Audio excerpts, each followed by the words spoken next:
नमस्कार साथियों, स्वागत है आप सभी का आपके अपने परिवार एक मिनट क्लासेस पर। प्यारे साथियों, आरआरबी आरपीएफ कांस्टेबल के लिए हमारा जो जीके जीएस का प्रैक्टिस सेट चल रहा है, जो आज के इस वीडियो में हम लोग सेट नंबर 5 करने वाले हैं।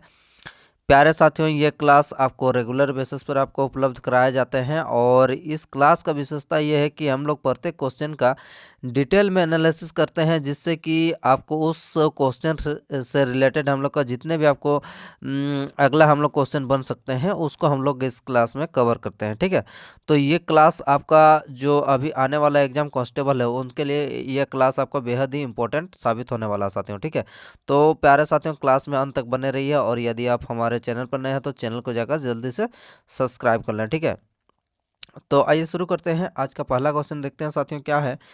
पहला क्वेश्चन हम लोग का क्या है, पूछा जा रहा है कि 1920 यानी कि 1920 का भारतीय राष्ट्रीय कांग्रेस का अधिवेशन इनमें से आपका कौन सा स्थान पर हुआ है, ये आपको बताना है। तो आइए बताने का प्रयास कीजिए इसको। कहाँ, तिरुवनंतपुरम या फिर मुंबई, त्रिपुरा या आपका नागपुर। तो इसका सही उत्तर क्या हो जाएगा साथियों? तो इसका सही उत्तर हो जाएगा हमारा ऑप्शन नंबर 4। कहाँ हो जाएगा?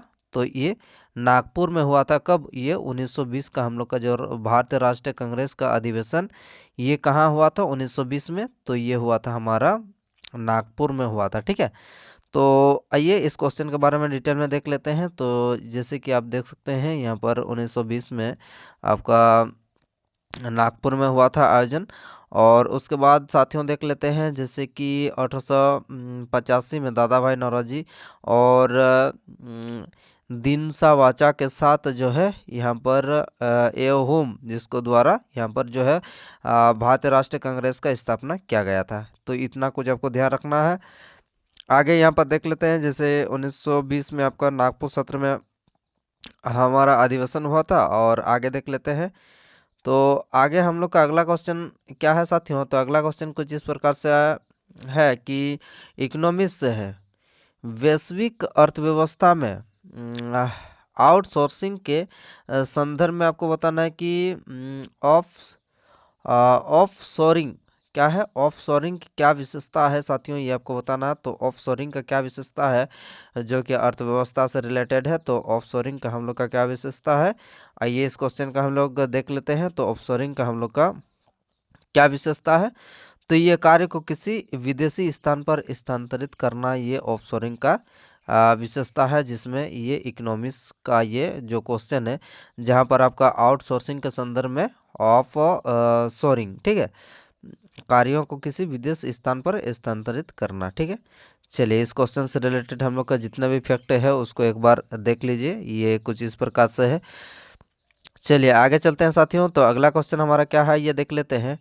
अगला क्वेश्चन कुछ इस प्रकार से आपको पूछा जा रहा है कि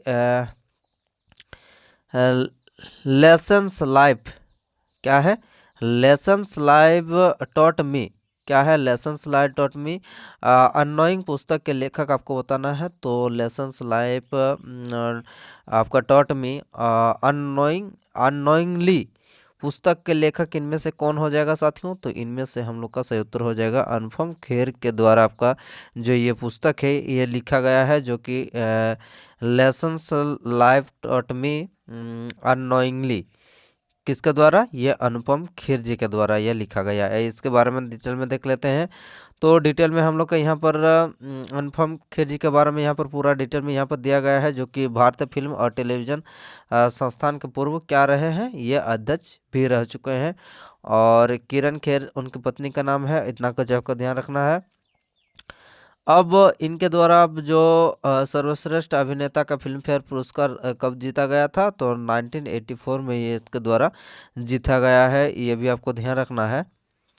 और राष्ट्रीय फिल्म पुरस्कार भी इन्होंने जीते हैं। कब? ये 1989 और 2005 में। तो आइए आगे बढ़ते हैं साथियों। आगे हम लोग का शिल्पा शेट्टी, ये कुछ इतना कुछ आपको इम्पोर्टेंट नहीं है। आगे बढ़ते हैं हम लोग। अगला क्वेश्चन कुछ इस प्रकार से है, हम लोग का निम्नलिखित में से कौन सा त्यौहार अरुणाचल प्रदेश से संबंधित है, ये आपको बताना है। तो अरुणाचल प्रदेश से कौन सा इनमें से त्यौहार है जो कि अरुणाचल प्रदेश से संबंधित है? उगादी या पोंगल या वांगला या सोलुंग, क्या हो जाएगा? तो पोंगल जो है ये तमिलनाडु से, वांगला हो जाएगा आपका कहाँ से? तो वांगला आपका मेघालय से। और ये सोलुंग जो है, ये सोलुंग है हमारा किससे संबंधित है? ये अरुणाचल प्रदेश से संबंधित हमारा जो त्यौहार है ये सोलुंग है। ठीक है, आइए अब इस क्वेश्चन के बारे में डिटेल में देख लेते हैं। तो इस क्वेश्चन का हम लोग डिटेल में यहाँ पर एनालिसिस करते हैं। जैसे कि आपका सोलुंग है, ये सोलुंग भारत का अरुणाचल प्रदेश से की आदि कौन सा जनजाति? ये आदि जनजाति का सबसे लोकप्रिय क्या है? ये त्योहार है। कौन सा? ये सोलुंग। ठीक है, अब उगादि के बारे में देख लेते हैं साथियों। तो उगादि ये एक हिंदू त्यौहार है जो भारत के आंध्र प्रदेश, तेलंगाना और कर्नाटक राज्यों में एक नए साल के शुरुआत में मनाया जाता है। कौन सा? ये उगादि जो त्यौहार है ये नए साल के शुरुआत में मनाया जाता है। कहाँ पर? मध्य प्रदेश में, आंध्र प्रदेश में, तेलंगाना में और कर्नाटक जिससे राज्यों में नए साल के अवसर शुरुआत पर ये त्यौहार मनाया जाता है। कौन सा? ये उगादि। ठीक है, तो आगे बढ़ते हैं। अगला क्वेश्चन हमारा क्या है? आगे साथियों हम लोग का जैसे पोंगल। पोंगल कहाँ? ये श्रीलंका और तमिल लोगों के द्वारा मनाया जाने वाला ये 4 दिवसीय हिंदू क्या है? फसल उत्सव है। अब वांगला जो है ये मेघालय में मनाया जाने वाला त्यौहार है। ठीक है, ये 100 ड्रम फेस्टिवल का नाम से भी जाना जाता है। कौन? ये वांगला जो है 100 ड्रम फेस्टिवल का नाम से भी जाना जाता है। तो इतना कुछ आपको इस क्वेश्चन से ध्यान रखना है। और ये कुछ महत्वपूर्ण है यहाँ पर, जैसे गारो जनजाति के द्वारा मनाया जाने वाला ये त्यौहार है वांगला। आगे बढ़ते हैं। अगला क्वेश्चन क्या है साथियों? तो अगला क्वेश्चन हमारा है निम्नलिखित में से इकोनॉमी से रिलेटेड है, जो कि निम्नलिखित में से कौन मुद्रा सदृश परिसंपत्ति का एक एग्जाम्पल है? आइए देख लेते हैं। तो मुद्रा परिसंपत्ति का एक एग्जाम्पल कौन सा है? राजकोषीय बिल या फिर ऋण पत्र। क्या है? आइए देख लेते हैं। तो राजकोषीय बिल या ऋण पत्र। तो कौन हो जाएगा साथियों? ये ऑप्शन है हमारा। तो ये ऑप्शन जो है ये हमारा क्या हो जाएगा? दोनों हो जाएगा। ठीक है, दोनों हो जाएगा, जो कि राजकोषीय ऋण और क्या है? राजकोषीय ऋण पत्र और राजकोषीय बिल, जो कि मुद्रा सदृश यानी कि परिसंपत्ति का एक क्या है? एग्जाम्पल है। इस क्वेश्चन से रिलेटेड यहाँ पर पूरा फैक्ट आपको दिया जा रहा है, ये आप आराम से देख लीजिएगा। चलिए फिर हम लोग आगे बढ़ते हैं, अगला क्वेश्चन पर चलते हैं। अगला क्वेश्चन हम लोग का है निम्नलिखित में से कौन सा प्लूटोनियम का प्रतीक है? इनमें से आपको बताना है। तो इनमें से कौन सा जो है ये प्लूटोनियम का आपका सिंबल है? तो क्या हो जाएगा साथियों? ये प्लूटोनियम का सिंबल हमारा हो जाएगा ऑप्शन नंबर 4, यानी कि Pu होता है प्लूटोनियम का आपका प्रतीक। ठीक है, आइए अब इस क्वेश्चन से रिलेटेड हम लोग को जितने भी फैक्ट है उसको देख लेते हैं एक बार। जैसे एंटीमनी का सिंबल क्या है? Sb, जिसका परमाणु क्रमांक कितना है? 51 एंटीमनी। और ये एक उपधातु है साथियों और समूह 15 के अंतर्गत ये आता है। तो इतना कुछ आपको ध्यान रखना है एंटीमनी से रिलेटेड। जो इसका प्रतीक है Sb होता है और परमाणु क्रमांक कितना होता है? 51 होता है। और इनको कौन सा ग्रुप में रखा जाता है? तो ये ग्रुप 15 के अंतर्गत इनको रखा जाता है, ये एंटीमनी को।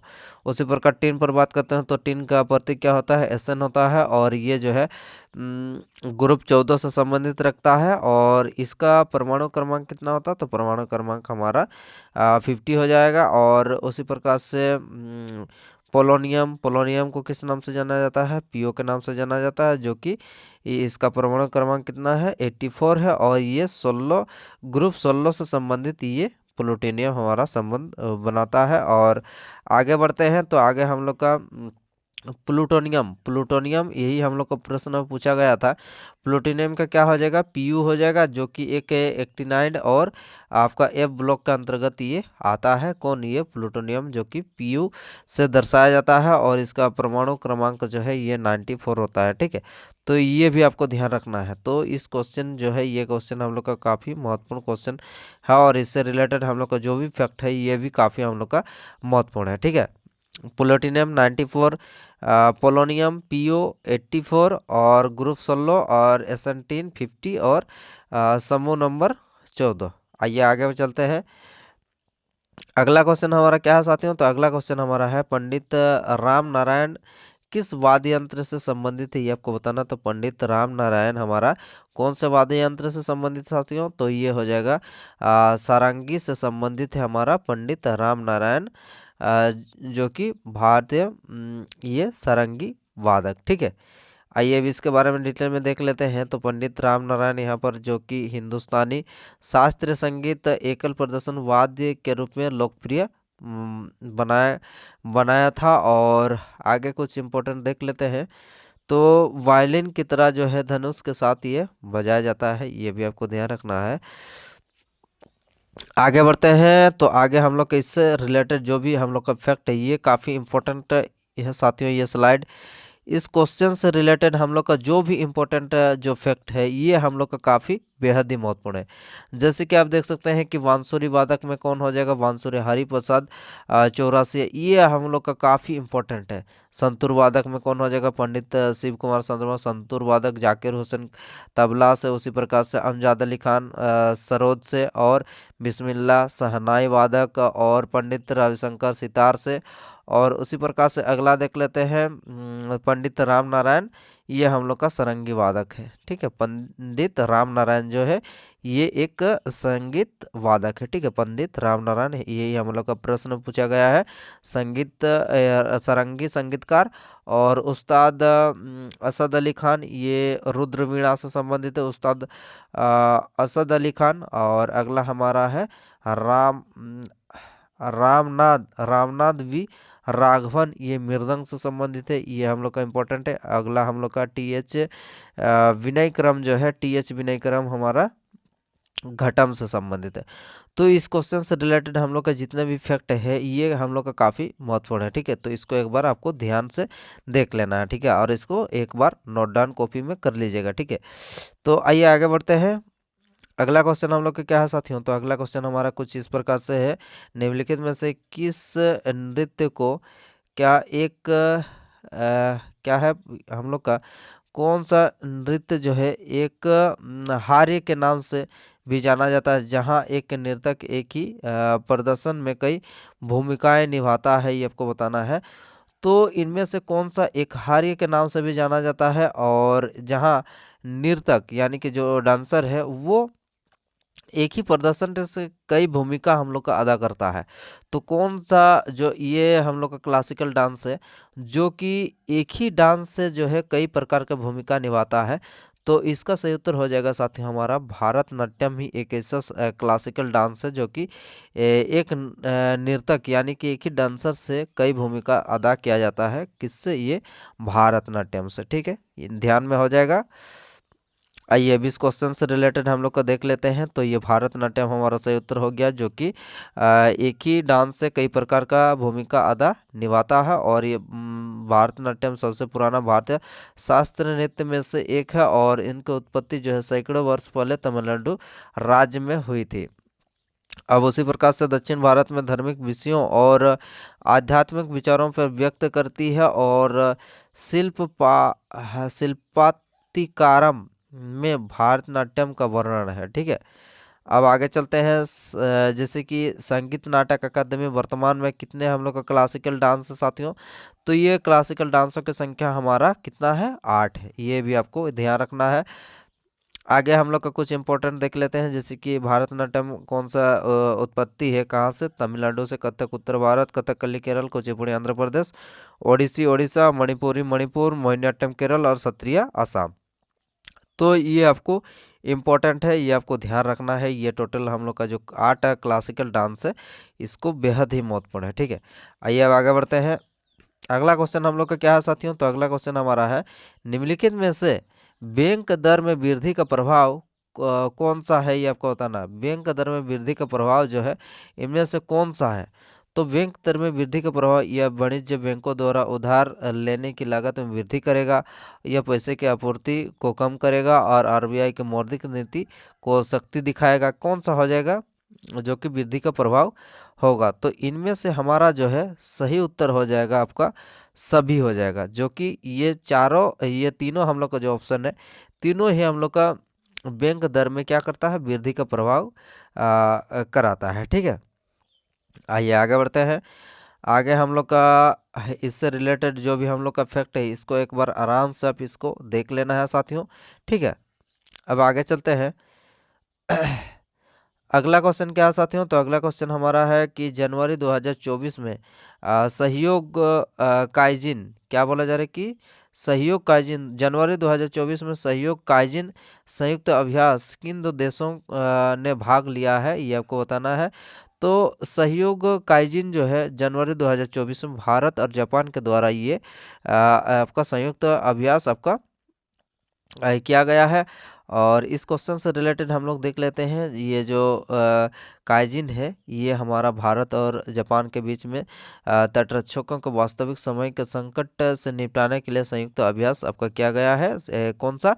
ये सहयोग काइजिन, भारत और जापान, ये इंपॉर्टेंट है, आपको ध्यान रखना है। जो कि तटरक्षकों ने चेन्नई के तट पर सफल संयुक्त सहयोग काइजिन का आयोजन किया गया। अब आगे चलते हैं। अगला क्वेश्चन साथियों हमारा क्या है? अगला क्वेश्चन हम लोग का है कि निम्नलिखित में से किस वर्ष सुंदरवन राष्ट्रीय उद्यान को यूनेस्को विश्व विरासत स्थल का जीआई टैग दिया गया? ये काफ़ी इम्पोर्टेंट है, ये मोस्ट इम्पोर्टेंट है साथियों, ये आपको ध्यान रहना बहुत ही ज़रूरी है, जो कि एग्जाम के पॉइंट ऑफ व्यू से काफ़ी बेहद महत्वपूर्ण है। अब देख लेते हैं, जैसे कि निम्नलिखित में से कौन सा बोला जा रहा है कि सुंदरवन राष्ट्रीय उद्यान को यूनेस्को विश्व विरासत स्थल का जीआई टैग दिया गया है। तो कब? ये हो जाएगा हमारा 1987 में इनको दिया गया है विश्व विरासत स्थल का जीआई टैग। किसको? यूनेस्को के द्वारा हमारा सुंदरवन राष्ट्रीय उद्यान, जो कि कहाँ है? ये आपको पश्चिम बंगाल में स्थित है, इतना आपको ध्यान रखना है। आइए अब इस क्वेश्चन से रिलेटेड हम लोग का जो भी फैक्ट है उसको देख लेते हैं। तो ये आप देख सकते हैं कि कहाँ है? पश्चिम बंगाल में एक क्या है? राष्ट्रीय उद्यान, जो बाघ अभयारण्य और बायोस्फीयर रिजर्व है, ये सुंदरवन राष्ट्रीय उद्यान।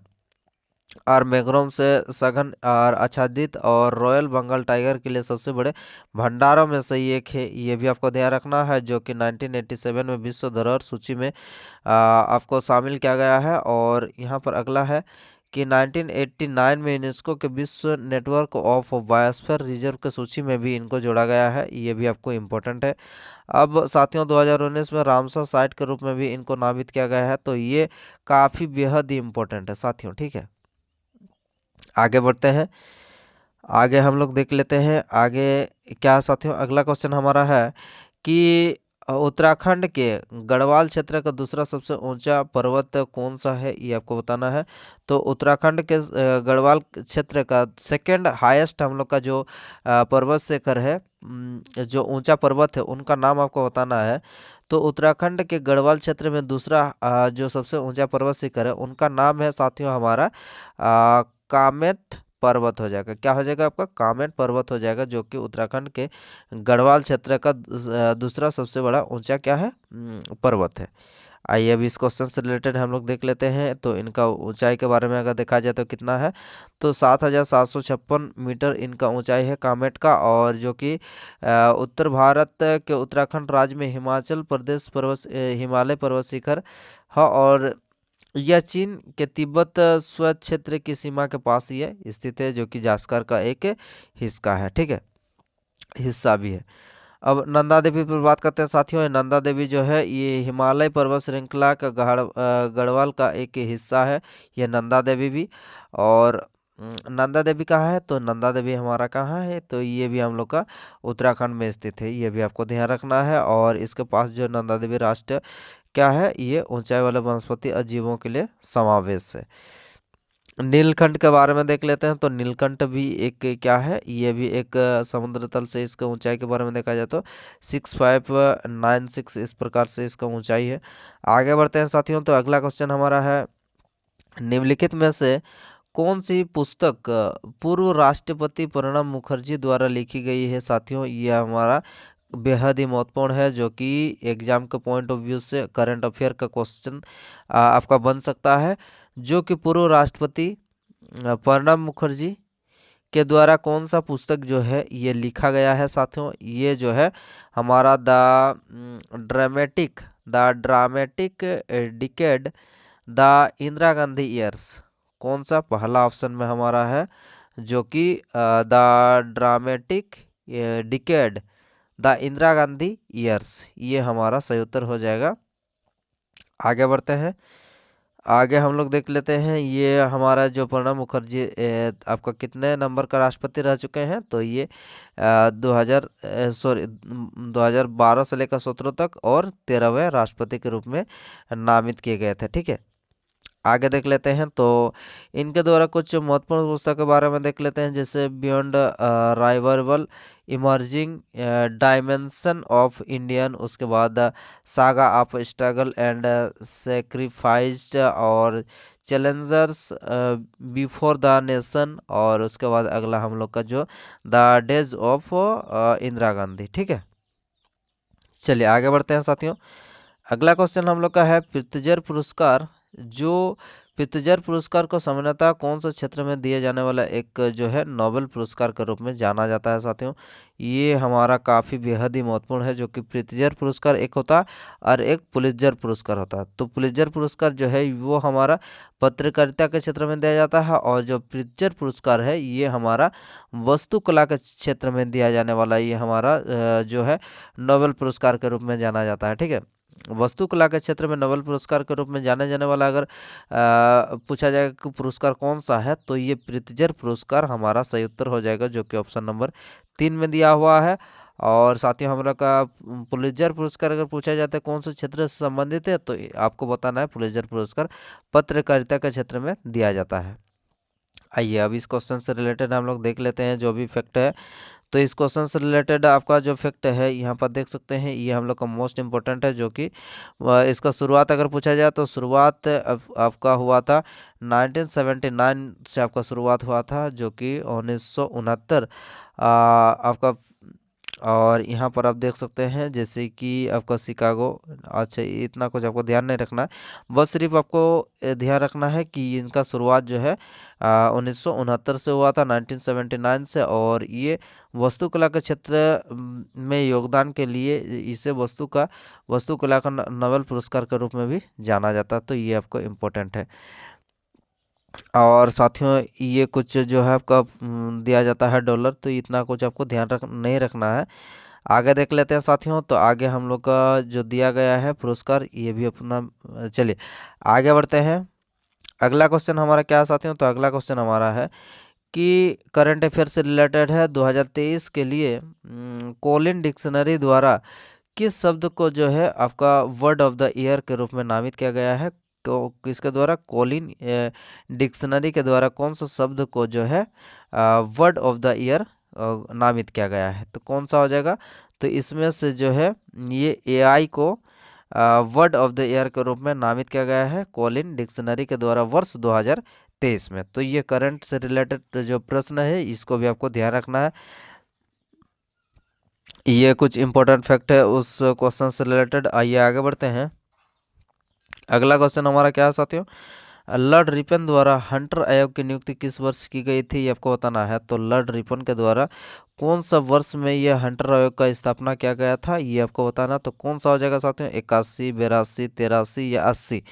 कौन सा वर्ष में जो है लॉर्ड रिपन के द्वारा हंटर आयोग का गठन किया गया था।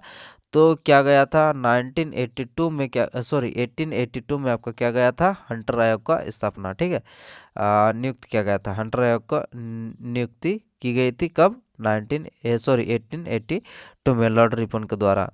इस क्वेश्चन से रिलेटेड हम लोग देख लेते हैं जो भी फैक्ट बन सकता है। और 1882 में हंटर आयोग की अध्यक्षता जो कि किसके द्वारा, सर विलियम हंटर ने की थी। और यहाँ पर जो है उस समय कौन ये थे आपका वाइसराय, तो लॉर्ड रिपन आपका वाइसराय रहे थे। और साथियों आगे हम लोग देख लेते हैं, आगे कुछ इम्पोर्टेंट है। चलिए अब उतना ज़्यादा इम्पोर्टेंट नहीं है, आगे बढ़ते हैं। अब लॉर्ड रिपन के बारे में यहाँ पर देख लेते हैं, जैसे कि आपका कार्यकाल कब से कब तक, तो 1880 से लेकर 84 तक रहे हैं। और स्थानीय स्वशासन के जनक के रूप में जाना जाता है किनको, ये लॉर्ड रिपन को। और उसके बाद पहला कारखाना अधिनियम भी इनके द्वारा ही जो है आपका पारित किया गया था, जो 7 वर्ष से कम उम्र के बच्चों के लिए प्रतिनिधित्व करने या 12 वर्ष से कम उम्र के बच्चों के लिए काम के घंटों को सीमित कर दिया गया था। ठीक है, ये आपको ध्यान रखना है। अब आगे बढ़ते हैं। अगला क्वेश्चन हमारा साथियों आपका क्या है, पूछा जा रहा है कि भारत किस वर्ष वन्य जीवों और वनस्पतियों के संकटापन्न प्रजातियों के अंतर्राष्ट्रीय व्यापार पर कन्वेंशन का हस्ताक्षरकर्ता बना गया था, ये आपको बताना है। तो भारत कौन सा जो वर्ष है वन्य जीवों और वनस्पतियों के संकटापन्न प्रजातियों के अंतर्राष्ट्रीय व्यापार पर कन्वेंशन पर हस्ताक्षर करता बना था, तो कौन सा वर्ष में जो है ये बना था साथियों?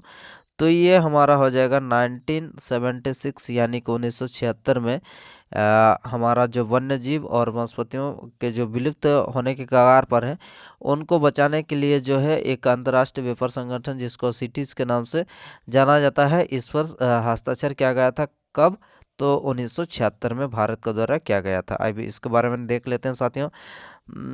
तो ये आप देख सकते हैं कि भारत इनोवेशन सिटीज़ का जो एक पक्ष और 1976 में शामिल हुआ था, और यहाँ पर देख सकते हैं जो IUCN जो 1967 में IUCN के बैठक प्रस्ताव पारित किया गया था और 1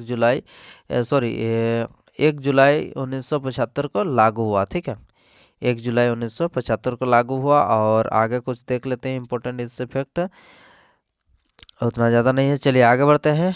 अगला क्वेश्चन साथियों हमारा क्या है? अगला क्वेश्चन कुछ इस प्रकार से कि खेलो इंडिया नेशनल पैरा गेम में पैरा फिल्टिंग एथलीट 25 किलोग्राम वर्ग में स्वर्ण पदक विजेता यानी कि जीता किसने है खेलो इंडिया नेशनल पैरा गेम में? कौन सा हो जाएगा साथियों? तो ये आपको बताना है, ये देख लेते हैं। तो ऑप्शन नंबर 1 हो जाना चाहिए। आइए फिर भी देख लेते हैं। तो हाँ, ऑप्शन नंबर क्या है? ऑप्शन नंबर 1 हमारा सही उत्तर हो जाएगा, जो कि पंजाब की जसप्रीत कौर, जिन्होंने खेलो इंडिया नेशनल पैरा गेम में 45 किलोग्राम में स्वर्ण पदक जीता है। कौन? ये पंजाब की जसप्रीत कौर के द्वारा। आइए अब आगे बढ़ते हैं। तो इस क्वेश्चन से रिलेटेड आप यहाँ पर जो भी इम्पोर्टेंट फैक्ट है ये आप देख लें। आगे चलते हैं। अगला क्वेश्चन क्या है साथियों? तो अगला क्वेश्चन हमारा है कि बौद्ध धर्म के किस ग्रंथ में कौन सा ग्रंथ में जो है कि भिक्षु और भिक्षुणी के लिए बनाए गए नियमों का संग्रह किया गया है, ये आपको बताना है। तो भिक्षु और भिक्षुणी के लिए जो नियमों का संग्रह किया गया है बौद्ध धर्म में, तो ये कौन सा जो है ग्रंथ में? तो ये हमारा विनय पिटक जो है, इसी में आपका बौद्ध धर्म से जो हमारा संघ के भिक्षु और भिक्षुणों के द्वारा नियम कानून बनाए गए हैं। कहाँ पर? तो ये विनय पिटक में। आइए इसके बारे में डिटेल में देख लेते हैं साथियों। तो हमारा सही उत्तर हो जाएगा विनय पिटक। और बुद्ध ने जो महसूस किया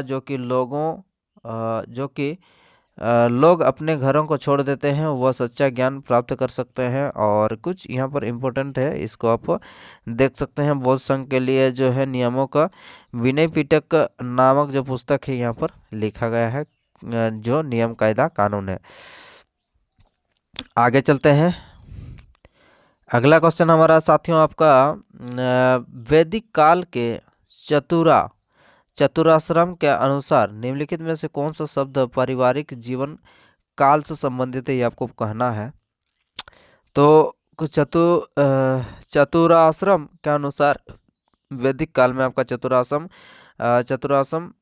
के अनुसार जो है कौन सा शब्द आपको पारिवारिक जीवन काल से संबंधित है, ये आपको बताना है। तो कौन सा हो जाएगा साथियों? तो हमारा हो जाएगा आपका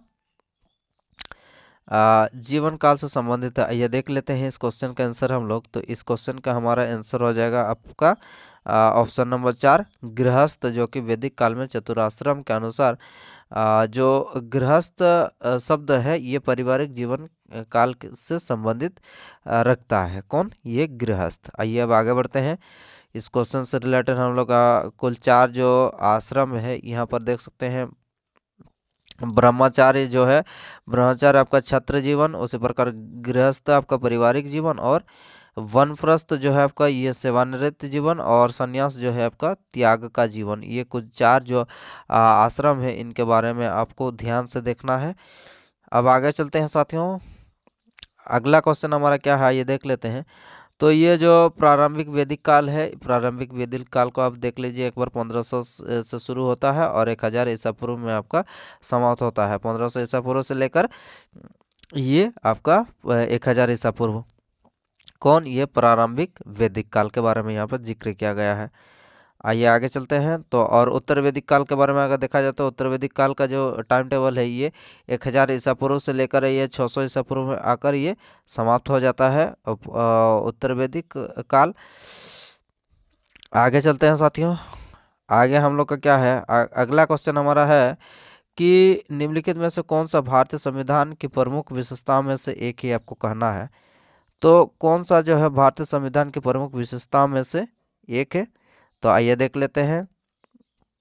तो इन क्वेश्चन का जो आंसर है हमारा क्या हो जाएगा, संघ राज्य प्रणाली हो जाएगा। क्या हो जाएगा हमारा, संघ राज्य प्रणाली हमारा सही उत्तर हो जाएगा, जो कि ऑप्शन नंबर 4 में दिया हुआ है। इनमें से क्या बोला जा रहा है कि निम्नलिखित में से कौन सा भारतीय संविधान की प्रमुख विशेषताओं में से एक है।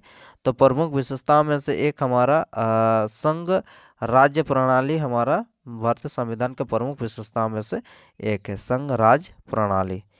आइए अब आगे बढ़ते हैं। तो यहाँ पर आप देख सकते हैं जो भी हम लोग का भारत संविधान की संघीय विशेषताओं का जो कि दोहरी राज्य व्यवस्था, लिखित संविधान और शक्तियों का विभाजन किया गया है।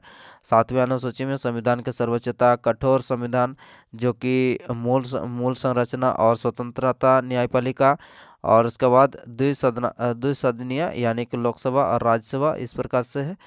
आगे बढ़ते हैं, आगे देख लेते हैं। आगे हम लोग का है साथियों, यहाँ पर आपका विभिन्न जो अवयव उभरे हैं उसके बारे में यहाँ पर आपका जिक्र किया गया है, इसको भी आपको ध्यान से देख लेना है एक बार के लिए। आगे चलते हैं साथियों। तो आगे हम लोग का अगला क्वेश्चन हमारा क्या है ये देख लेते हैं। तो अगला क्वेश्चन कुछ इस प्रकार से है, 2024 में शुरू किए गए जल शक्ति अभियान कैच द रेन अभियान का विषय वस्तु क्या है, जो कि 2024 में जो आपका शुरू किया गया है जल शक्ति अभियान कैच द रेन। तो कैच द रेन जो है ये हमारा सही उत्तर हो जाएगा नारी शक्ति से जल शक्ति, न क्या हो जाएगा ये देख लेते हैं। तो हमारे हिसाब से होना चाहिए इसका नारी शक्ति से जल शक्ति, क्या हो जाएगा, नारी शक्ति से जल शक्ति। आइए देख लेते हैं।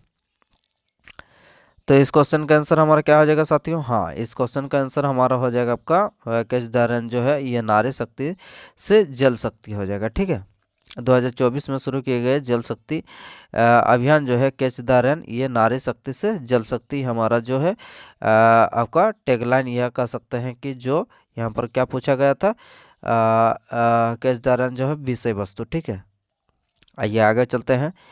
अगला क्वेश्चन क्या है साथियों, तो अगला क्वेश्चन हमारा पूछा जा रहा है कि समुद्रगुप्त के शासन के दौरान संधि विग्रहिक का अर्थ आपको बताना है। जो हमारा समुद्रगुप्त के शासनकाल में जो आपका संधि विग्रह का अर्थ कौन हो जाएगा ये आपको कहना है, ये आपको बताना है। तो संधि विग्रह का क्या है, संधि विग्रहिक का अर्थ क्या है साथियों, आइए देख लेते हैं। संधि विग्रहिक का अर्थ हमारा हो जाएगा आपका युद्ध और शांति मंत्री हो जाएगा संधि विग्रह का मतलब। ठीक है, कौन सा, ये समुद्रगुप्त के शासनकाल के दौरान। उससे रिलेटेड आप देख सकते हैं गुप्त वंश की स्थापना जो है आपका श्रीगुप्त के द्वारा किया गया था। और इस समुद्रगुप्त के बारे में यहाँ पर जो इम्पोर्टेंट फैक्ट है यहाँ पर देख सकते हैं, उसका असली महाराजाधिराज थे और कविराज की उपाधि भी दिया गया था समुद्रगुप्त को। और स्वर्ण युग के रूप में भी जाना जाता है कौन सा युग को, तो ये गुप्त काल को कहा जाता है। भारत का नेपोलियन समुद्रगुप्त को कहा जाता है। तो इस क्वेश्चन से रिलेटेड हम लोग का इतना कुछ आपको ध्यान रखना है साथियों। आगे बढ़ते हैं, अगला क्वेश्चन क्या है आइए देख लेते हैं। तो अगला क्वेश्चन हमारा है कि ब्रिटिश संसद ने देश ईस्ट इंडिया कंपनी की शक्तियां ब्रिटिश ताज को हस्तांतरित कर दी है, ये आपको बताना। तो कौन सा टाइम में ब्रिटिश संसद ने ईस्ट इंडिया कंपनी की शक्ति ब्रिटिश ताज को जो है ब्रिटिश ताज को,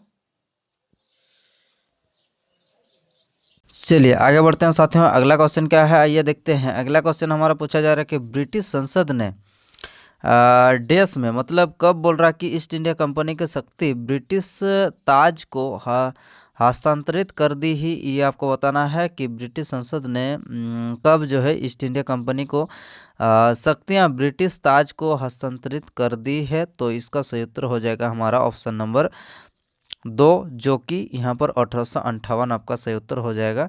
1858 ईस्वी में ईस्ट इंडिया कंपनी की शक्ति जो है ब्रिटिश ताज को हस्तांतरित कर दी गई। ठीक है, अब इसके बारे में डिटेल में देख लेते हैं साथियों। इससे रिलेटेड हमारा जो है जो यहाँ पर डेट के साथ आपका दिया गया है 2 अगस्त 1858 में भारत का स्वतंत्र ईस्ट इंडिया कंपनी से ब्रिटिश क्राउन के हस्तांतरित करने का एक उपाय को संसद द्वारा अनुमानित किया गया। ठीक, अब उस समय यहाँ पर आप वायसराय की उपाधि कुछ यहाँ पर उतना ज़्यादा इम्पोर्टेंट नहीं है। आगे बढ़ते हैं साथियों, आगे हम लोग देख लेते हैं। तो आगे हम लोग का यहाँ पर जो ईस्ट इंडिया कंपनी के बारे में, ईस्ट इंडिया कंपनी 1600 ईस्वी में इंग्लैंड में शामिल हुई और अंततः जो है ब्रिटिश बन गई। ठीक है, अब 1874 में ईस्ट इंडिया कंपनी को भंग कर दिया गया है और उसके बाद हिंद महासागर में ईस्ट इंडिया और बाद में पूर्वी एशिया के साथ जो व्यापार संलग्न होने के लिए की गई थी। और उतना ज़्यादा आगे हम लोग को उतना ज़्यादा इम्पोर्टेंट नहीं है। और यहाँ पर आपका इम्पोर्टेंट है जो कि 1608 ईस्वी में भारतीय उपमहाद्वीप में सूरत के बंदरगाह पर पहुँचे थे। तो प्यारे साथियों, इस प्रकार से आज का हमारा जो क्लास है यहीं पर आपको समाप्त होता है। तो क्लास कैसा लगा कमेंट बॉक्स में ज़रूर बताइए। और साथियों, इस क्लास से आपको अगर कुछ हेल्प मिल रहा है, कुछ मदद हो रहा है, जो भी हो, आप कमेंट बॉक्स में ज़रूर बताइए। और सेशन पसंद आया तो लाइक शेयर और सब्सक्राइब जरूर करें साथियों। ठीक है, तो चलिए फिर अगले हम लोग नेक्स्ट अपडेट मिलते हैं साथियों। धन्यवाद।